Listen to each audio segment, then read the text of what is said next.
Bes,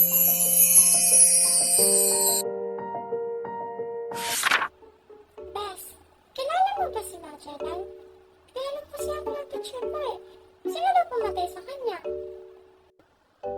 Ha? Bakit mo ako pinagbibintangan, Bes?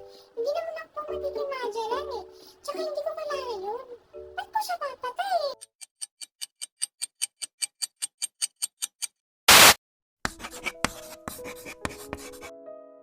Hello, I'm Jamila M. Makapagal from BSA 1B. Sino nga ba ang pumatay kay Magellan? Tara, alamin natin. Pero bago yan, alamin muna natin kung sino si Magellan. Si Antonio Pigafetta was an Italian scholar and explorer na sumama sa ekspedisyon ni Ferdinand Magellan noong 1519. Si Magellan naman was a Portuguese navigator na nagsail under the Spanish crown with the goal na mahanap ang western route papuntang Spice Island kung saan traded ang valuable spices tulad ng cloves and nutmeg. Si Pigafetta became known as the witness to history dahil siya ang maingat na nag-record ng events sa journey nila.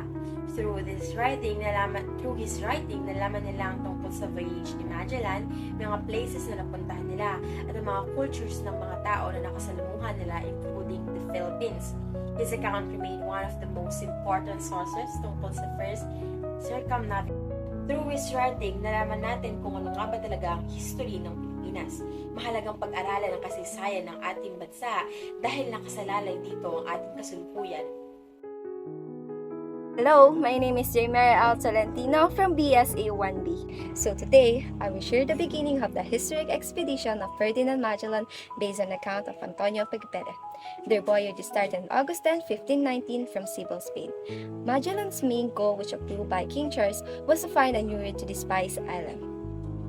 The expedition composed of 5 ships: Trinidad, San Antonio, Concepcion, Victoria, and Santiago, with around 270 crew members. During the journey, they experienced a strong storm in the Atlantic Ocean. However, because of Magellan's strong leadership skills, he was able to control the situation and continue the expedition. This showed the importance of studying history because we learn from the experience and sacrifices of people in the past. It also helps us understand how history and world we have today were formed.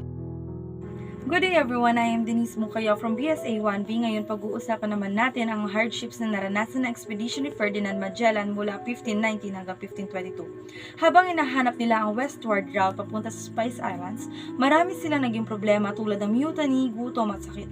Nagkaroon ng mutiny dahil may mga Spanish captains na hindi nagtiwala kay Magellan. Habang tinatawid naman nila ang Pacific Ocean, naubusan sila ng pagkain at tubig kaya napilitan silang kumain ng spoiled biscuits, daga at leather. Marami rin na nagsakit ng scurvy dahil walang prutas at gulay sa barko. Sa kabila ng lahat ng hirap, naging matagumpay ang expedition at ito ang naging unang paglalakbay na nakaikot sa buong mundo. The study of history is important because it helps us understand the past, learn from mistakes, and appreciate how events shape the world we live in today. I am Janalyn Cabertet from BSA 1. March 16, 1521 noong matagpuan ni Magellan ang Hamonhon Island. Pero March 17 pa lang siya nag-decide na gusto niyang mag-land dito to rest and get water or resources. Naging parang pugad ni Magellan ang Hamonhon Island kasi ayon sa kanya, peaceful o warm daw dito. Tinawag ni Magellan na Archipelago of San Lazaro o Spice Island ang naturang lugar.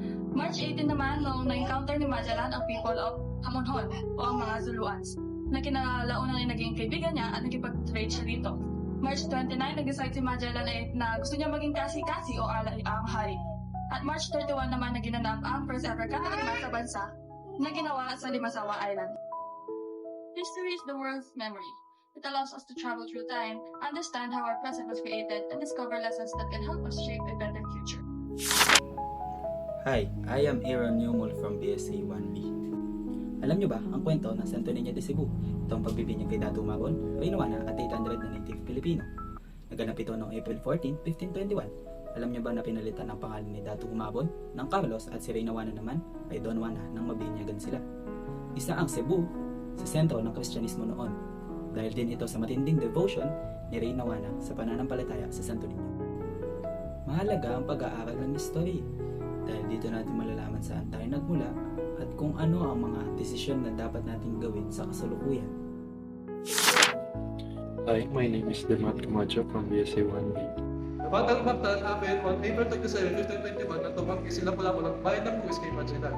Natalo ang 49 Spaniards laban sa 1,500 Mactan warriors dahil sa apat na taktikal na gusto. Una, dumating sila ng low tide kaya sumansad yung mga barko. Ikalawa, naging useless sa mga kanyon dahil sa dagat. Ikatlo, yung mga armor nila may bigat kaya di sila makadaan sa tubig. Pangapat, yung mga binti nila exposed sa mga protection kaya rin yung tinagit ng mga Mactan warriors. At dahil sa pagkamatay ni Magellan, nagdalay ang mga Spanish colonization sa Pilipinas ng 44 years. For me, history matters kasi if you are curious kung paano nagsimula ang mga bagay na gusto mong hanapin, malalaman mo lang siya or pag-aaralan mo lang siya through history. Hi everyone, my name is Ivana Mambray from BSA 1A.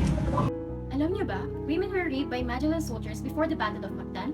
Cebuanos later poisoned them in revenge, forcing the Spanish survivors to flee and burn the ship Concepcion because only enough men left could sail 2 ships. As they continue, they found Malucas Island and they freed all they had for clocks. The Trinidad ship leaked and stayed 40 days, and later was captured by Portuguese. Only the Victoria, led by Juan Sebastian Elcano, sailed west and continued to return home. On September 8, 1522, almost exactly 3 years after the paglalayag nila, finally they reached Seville, Spain. Only 18 of the original crew out of 270 made it home. As students and citizens, it is crucial due to the reason that it is our identity. It helps us understand deeply how our nation was shaped to avoid repeating past mistakes.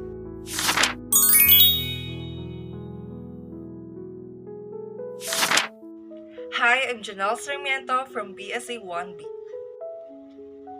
Bago dumating ang mga Espanyol, meron ng sariling sistema na pumumuno ang ating mga ninuno.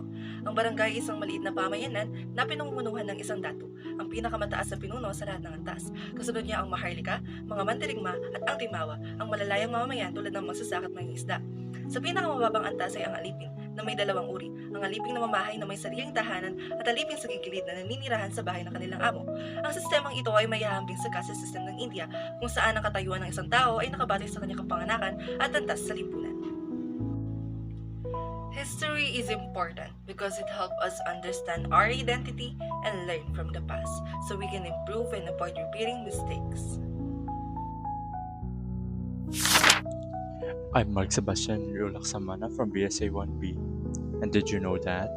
Before the arrival of Magellan, religions and beliefs already existed in the ancient Philippines, one of which was the worship of Bathala. He was believed to be the supreme ruler and creator of everything in the universe, whether it may be big or small or everything in between. Another belief they had was in Anitos or Diwatas. They were ancestral spirits or beings whose main purpose was to guide their descendants or support their descendants or maybe protect the nature from external harm. Hi everyone, my name is Angel May and Lido from BSA 1B.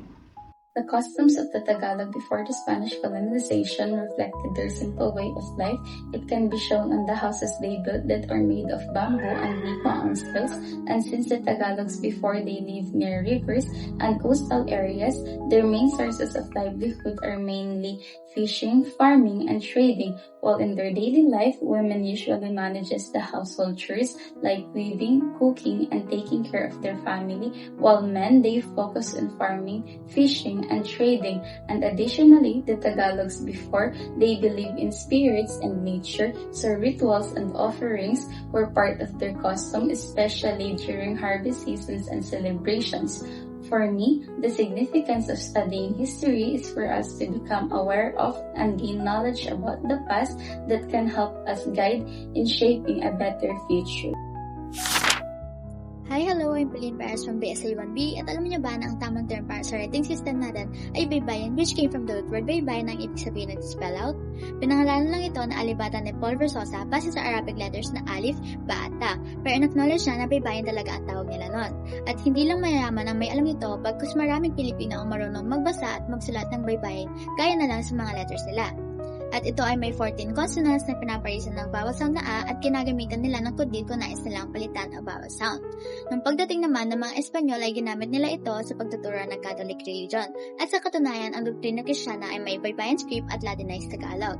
And that is why by studying history, it helps us understand the past, learn from it, and hopefully make better decisions for us and the future generations. Thank you.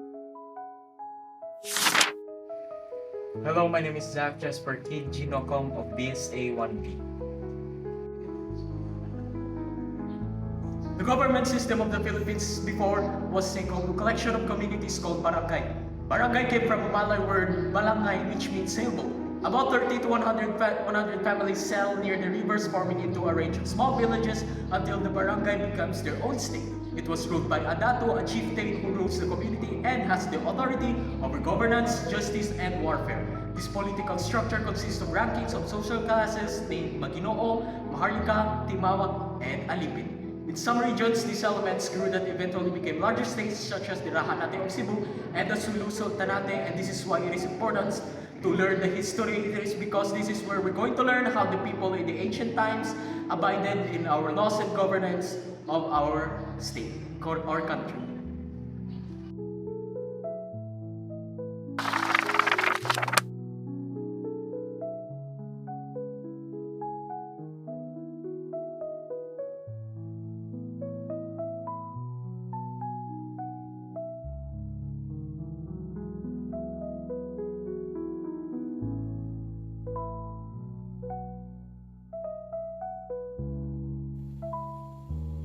And that's all for Magellan's voyage around the world and the custom of Tagalog.